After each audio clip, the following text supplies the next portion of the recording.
Hi, everybody. This is Todd Krieger.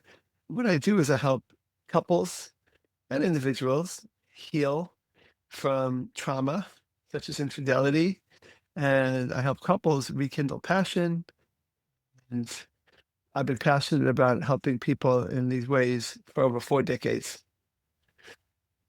Today, I'm going to be talking to you about Sam and Barbara.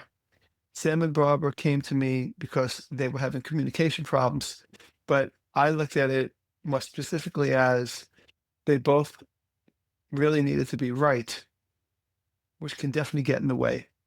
That's what I want to talk to you about. Before I do that, I want you to click on the link below that is titled Three Ways to Reconnect More or Reconnect Without Talking More. 3 ways to reconnect without talking more. And they give you three simple, or I give you three simple, powerful ways to do that, to reconnect without explaining more, talking more, trying to solve more problems. I think that is oftentimes overvalued. So I think you'll benefit greatly from that.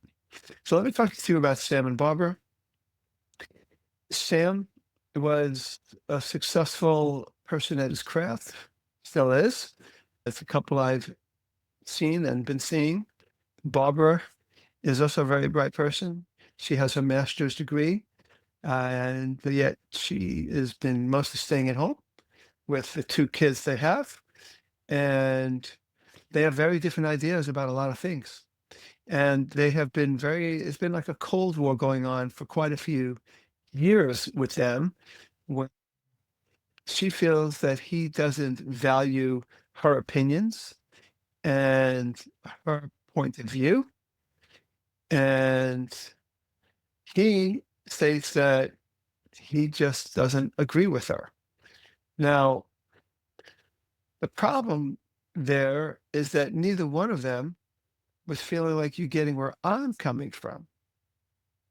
And so when most couples speak about things, especially that are maybe conflictual or emotionally challenging in nature, they want to be heard. That's only human nature. They also want to be right.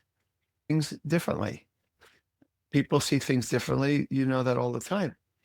And so we want to be right because when you agree with me, I feel validated.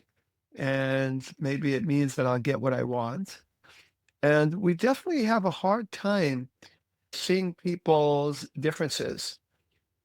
There's actually, I did training many years ago, uh, was before the Black Lives Matter movement. There was something called BLM that meant be like me. So the instructor of this course kept talking about people go around, not just couples, but be around going, be like me. You're supposed to be like me. But the truth is, we're very different. And actually, this particular training was about personality differences. And this couple, for example, as in most couples, they have some overlap in terms of their personality characteristics, but they're also very different. And when we have different characteristics, we see things differently. We experience things differently.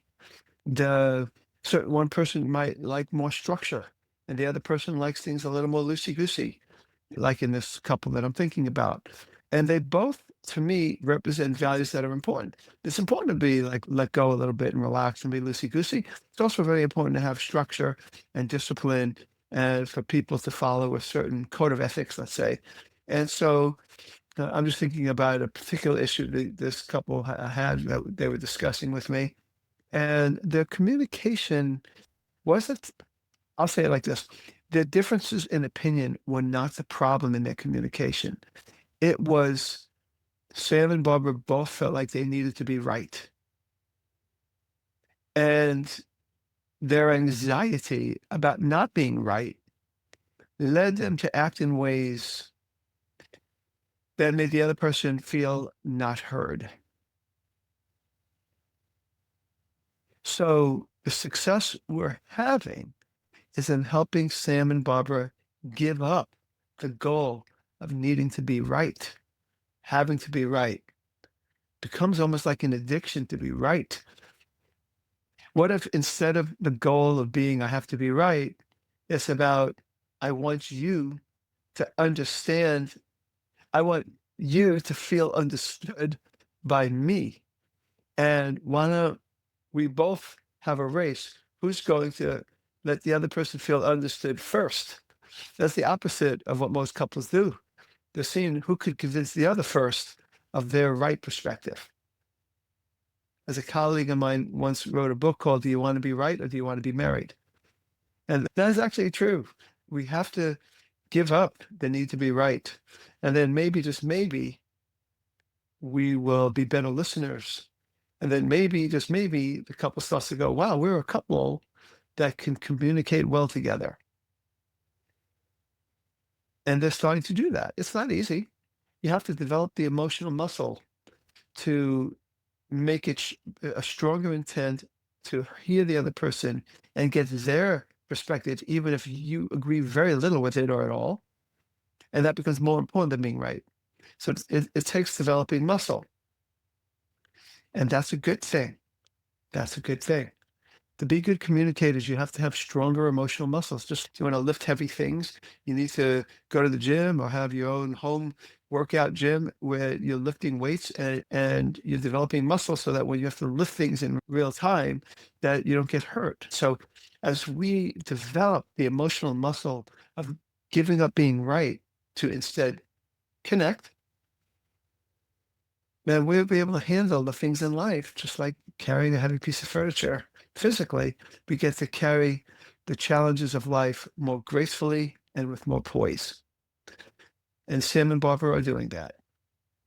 So I just wanted to tell you about Sam and Barbara. I want to reiterate that I'd love for you to click on the link, 3 ways to reconnect without talking more.